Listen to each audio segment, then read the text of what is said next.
that was very stressful. But hopefully we're here.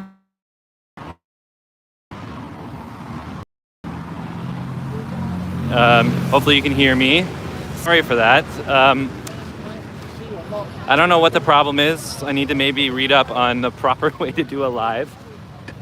We walked this way yesterday because we're going the same, or not, yeah, yesterday on Instagram Live.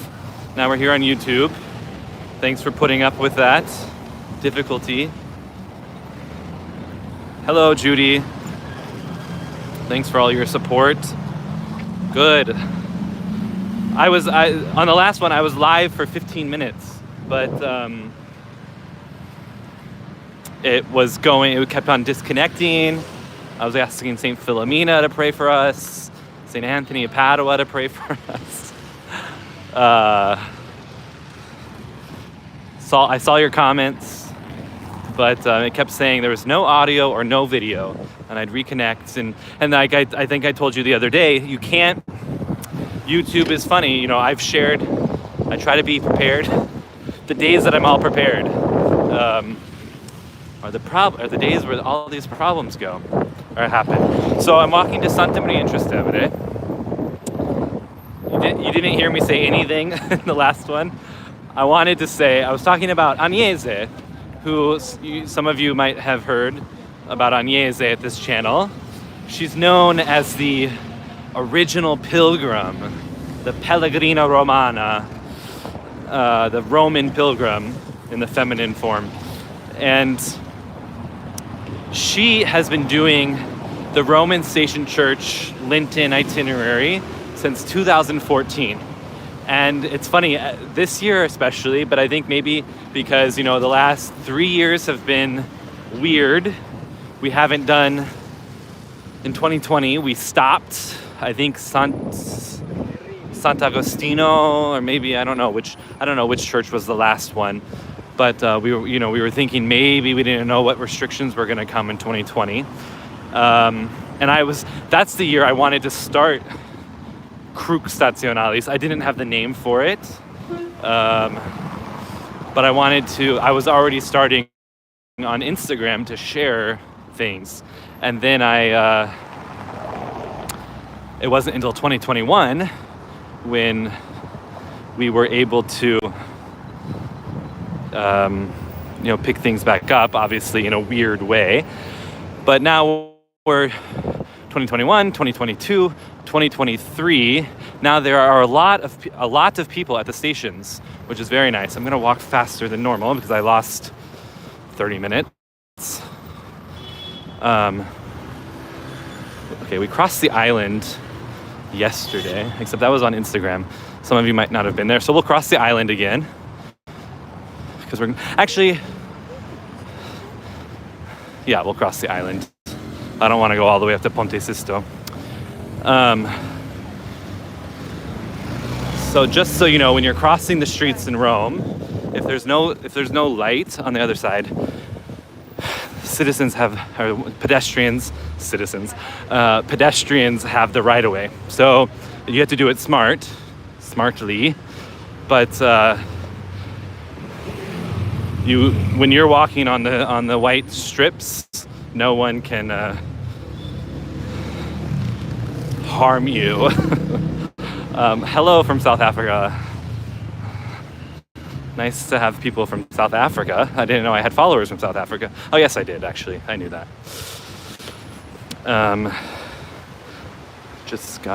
Something just fell on top of me.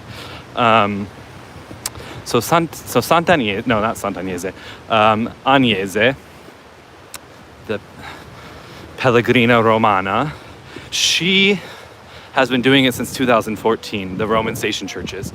And so now this year's a bit different. I've sort of taken the reins from her, as you've seen on New Liturgical Movement. And yesterday, Cerimoniale Romanum, a very big YouTube page, just shared Crux Stationalis. So hopefully that brings more people to the lives and to the YouTube videos, and so the people can experience this Roman tradition of the Roman Station churches.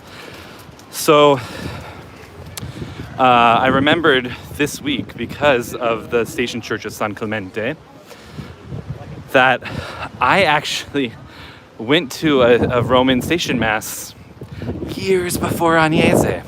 I was teasing her about it last night. I set up the story, and as a typical Italian does, she doesn't let on too much. I said, "Oh, Agnese, when was the first time you ever went to a Roman station church mass?"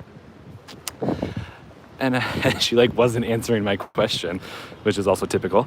I was like, "You said it was 2014, right?" And so I just was trying to tease her, tell her that I started going, and not started going. I went for the first time in 2009 when I was on pilgrimage. So it's just really nice to, the Roman station churches have been, from the get-go of my Roman experience. Actually, the first day I was in Rome, the first morning I was in Rome, we went to a Roman station church because it was Monday of the second week of Lent. We had gone on pilgrimage. We arrived on Friday in Rome of the first week of Lent. We immediately went up to Assisi. I have a strong devotion to St. Francis of Assisi. He's my patron. And then on the way back to Rome, we stopped in Orvieto, which you know, if you've been following Crux Stationalis for some time. I went to Orvieto in May and made some videos of the Duomo, and I would love to do more of just the Eucharistic miracles in Italy.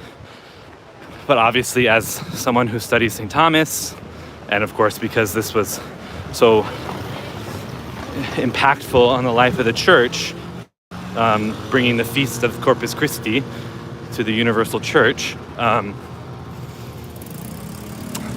Orvieto is very, very near to my heart. And then we came to Rome on Sunday evening. We probably had dinner in Trastevere, actually, because the first time I came to Rome we stayed in Trastevere. This is the cute little church that St. Benedict lived, where he lived when he was in Rome.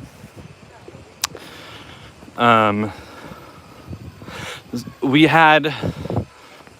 stayed in a casa per ferie, which is like a type of hotel in Trastevere, and I didn't realize, and it wasn't until years later, that I would then move just across the river, and I lived in the complex of the Fraternity of St. Peter Parish Church, because I was working as a sacristan then, and that was literally 150 feet apart. Actually, at that point, in 2009, I had just learned, maybe 6 months prior, about the traditional Mass, but I had no clue that they had this parish in Rome, which would then become such a major part of my life. I actually don't have that far to go. So then I realized at San Clemente the other day that San Clemente was the first Roman station church I ever went to, and it just so happened that Santa Maria in Trastevere, the Roman station church for today, was the second Roman station church I ever went to that week. I didn't go to the Mass, but with the priest who had studied in Rome, which is why he was so familiar with the Roman station churches. I have no idea where I'm going, actually. These streets are not the familiar streets. He wanted to rush over to Santa Maria in Trastevere before we left that day. So actually, yeah. So it's the second Roman station church I'd ever been in. And I've said this story before, so some of you might recall it. But I have a funny, when I came back to Rome in 2015, when I came back to Rome in 2011 to study abroad, Rome, I barely knew Rome. I'd only been in Rome. I'd only spent 5 days in Rome before. 5 jam-packed days, where they're actually not even, because we went down to Pompeii one of those days, in Monte Cassino. So I spent literally 4 days in Rome. Where am I? Oh. Did not know I was over here. I forget. Yeah, we have to cross Viale Trastevere, huh? So, Santa Cecilia actually is that way. So where we were last night, just sort of 2 blocks that way. So now we're kind of walking from there to Santa Maria in Trastevere. We're going to pass San Crisagano. So in 2011, I barely knew Rome because I had only spent 4 days total in Rome. And I knew, by that time in 2011, I knew the Fraternity of St. Peter had a parish in Rome. This is San Crisagano, which we'll visit later on in Lent. It's a Roman station church. I knew the fraternity had a parish, but I didn't know. It was like, you never know online. As you can see, technology is not the strong suit in Italy, as I just spent 30 minutes trying to get online for this live video. And online, I just assume whenever I go online here, whenever I go on Google, whatever, I just assume the information I'm reading is wrong. It's just the base assumption I make. And I'm usually right that it's wrong. And you usually have to just dive a bit deeper, make a phone call. Italians will always pick up a phone call. That's why, like if ever you're in an Italian church and you hear a phone ring, you know you're gonna get an old man or an old woman pick up their phone and say, "Pronto, sono in chiesa." They still have the conversation that they needed to have, but they will never not pick up a call. Also, because here in Italy, you have to pay to have voicemail, so people just don't leave voicemails. So we're walking. I actually don't even know what this is. Where do I want to go? We'll walk past my favorite restaurant, Da Vittorio. We'll go a different way. So yeah, you usually have to look for more and more information. So I wasn't sure when there was going to be the morning mass. I looked online and it said 7:30 a.m. was the morning mass. However, I get there and the priest, who now I'm friends with, the priest was distributing communion and I got there 7:29. I was like, how is the priest distributing communion at 7:29 when the mass is supposed to start at 7:30? Well, the mass started at 7 for some reason. But I said, never in any time had the mass started at 7 at Trinità. So I don't know if this was a one-off sort of day thing or short period of time at that point in 2011. So, and I was a seminarian at the time. I was in my cassock. I was wanted to sit in choir. Obviously, you shouldn't show up at 7:29. Actually, it's probably 7:25 that I showed up, because my rector at that time always said, 5 minutes early is on time. On time is late. So I just got everywhere 5 minutes early. So,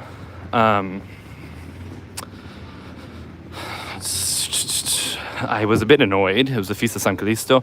Also, because I couldn't go as every day I wanted to go. I only had some days where I didn't have to be at Mass in the house or Mass, with our chaplain or something like that. So, and we went to Mass at a local parish, which I haven't been to since 2011, called Basilica di Cristo Re, which is just a really interesting modern basilica. I don't know if you guys would enjoy this, but there are some interesting modern churches in Rome, and it'd be interesting to just show you, not everything is Baroque, and to see what was happening in the turn at the end of the 19th century, the beginning of the 20th century. We're going to go one more street to walk past Da Vittorio.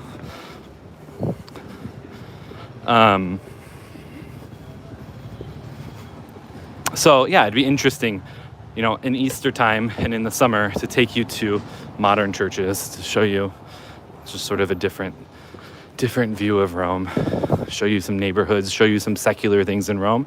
I don't know if you guys would like that either, but to just give you sort of aspects of what daily life is like in Italy, which is why I do these lives as well.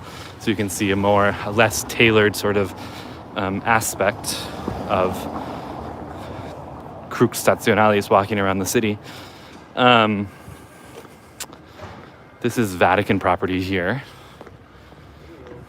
Some offices are there for different dicasteries. And this right here is Da Vittorio. I've never seen it shut like this, but they just opened. They usually have good piatti di giorno, piatti del mese. Tonarelli alla carbonara carbonara with asparagus, strozza preti, amatriciana with a certain type of bean. I don't know what corallo is. Cacio e pepe, which is with mint and carrot chips, and then focaccia with mortadella, some crumble of pistachio and balsamic vinegar. My dad would love that. And strozza preti are actually a really good pasta, but it means strangle the priest. So there's a lot. There's historically anti-clericalism in Rome, but it's a really good form of pasta. What was I? So I get to Trinità. There's no mass, so I just want to check. I knew that online it said there was a 6:30 p.m. mass. So I go in and I ask the sacristan at the time, who was also a friend, who didn't like one of my quotes in yesterday's video, by the way. I should have said I quoted someone of ill repute. But I wanted to show that beauty can even move people who are living wayward lives, because he, this man of ill repute, found the statue of Santa Cecilia to be the most beautiful thing in Rome that he encountered. So then I go and I just asked him, I say, is there going to be a 6:30 p.m. mass tonight? I try in broken Italian, which my Italian's still pretty broken. I tried to ask him if, explain to him that I was here for the morning mass and it started at a wrong time. And here we are at today's Roman Station Church. And I just wanted to check that there's a 6:30. He's like, yeah, there's a 6:30. Oh, actually, no, what happened? I left after the morning mass. I was angry. I can be quite stubborn. And I actually came to Santa Maria in Trastevere to visit San Callisto, because it was the feast of San Callisto, October 14th. So I came to Santa Maria in Trastevere, and I knew he was buried here inside, but I didn't know where. I didn't know he was in the high altar. So I'm in a cassock, and I ask a priest. There's a priest walking around, obviously also there to visit San Callisto on his feast day. And I asked, dove il corpo di San Callisto? Maybe with a more American accent. And he's like, cosa? What?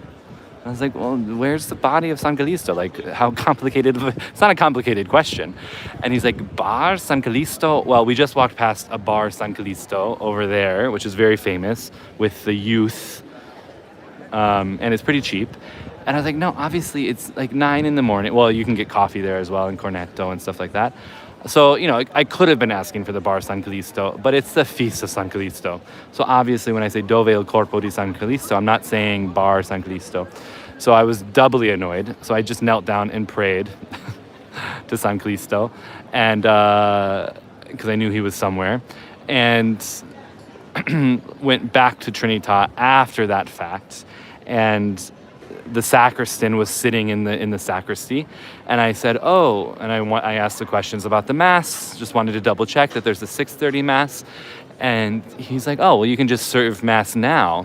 So I served mass, a private mass at the altar of San Gregory there, and that was sort of my start of my relationship with Trinità. Great, we're gonna have construction during the whole mass time. Mass is at 5:30. Should I take you inside? Everywhere the architecture is just beautiful. I'm amazed at all the graffiti on the walls. Yeah, every time we come to Trastevere, everyone complains about the graffiti. I'm not saying you're complaining, but everyone notes the graffiti. And it's really just a Roman thing. I mean, it is a shame. There's one church over by Trinita that so much money was spent in redoing the facade. And the day after they take down the scaffolding and everything, it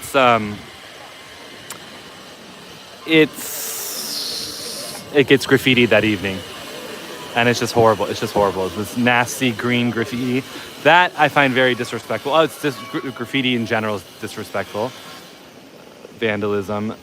But it's so normal here, and it's so actually an ancient thing. Graffiti. They find graffiti in ancient Rome. There's a funny YouTube video about it.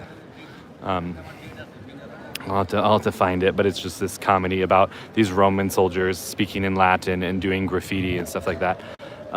So another thing I wanted to say, obviously, also here at the channel, I'm devoted to St. Paul of the Cross. And St. Paul of the Cross, the founder of the Passionist, and it's who we visited Santi Giovanni e Paolo the first week of Lent. And this church is significant in his life because the Passionist, it's interesting. When we're talking about the Passionists,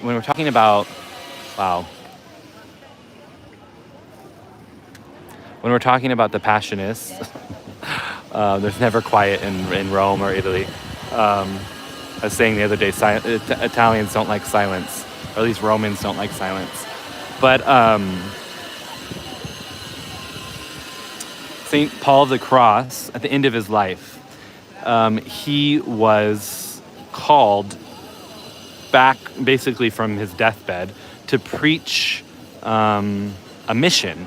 And so we talk, mission, parish missions, and things like that we experience in our modern day, always happen during Lent, right? Like they don't happen during other times of the year. Well, the Passionists and the Redemptorists, it's written in their rule that they're not allowed to preach missions during Advent or Lent. So you think this one, religious order, a modern religious order, or two of them, which are devoted in a special way to the Passion and the resurrection of Christ, you think, oh, well, they'd be perfect to enter us into the Lenten spirit. But it's not permitted by their rule. But that's because there was a different culture around missions. It was organized in Rome.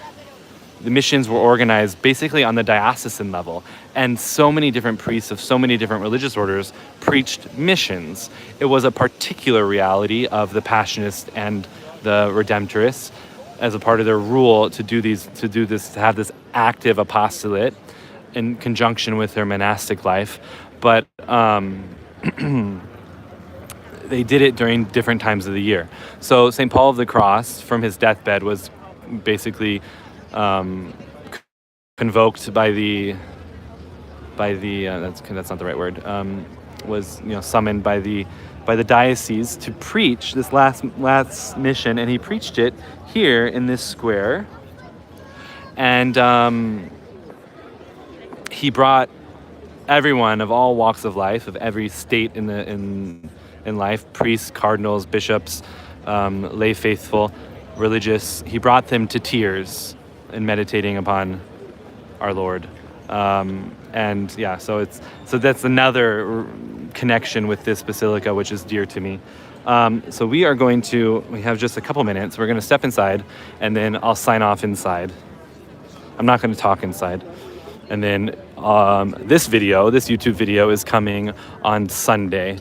So you can look for that. And then tomorrow I'll do a video on San Vitale. This is a passion. This is a mission cross. So, ciao. This is so when missions would be preached here, there would be things like this put up to commemorate those missions. So you had a mission in 1925, a Jubilee mission in the 2000 year, 1920, 1931, 1900. So so when you see those in Rome, that's what you're seeing. I don't know if there's anything else. Okay, let's just go step inside and then I'll sign off.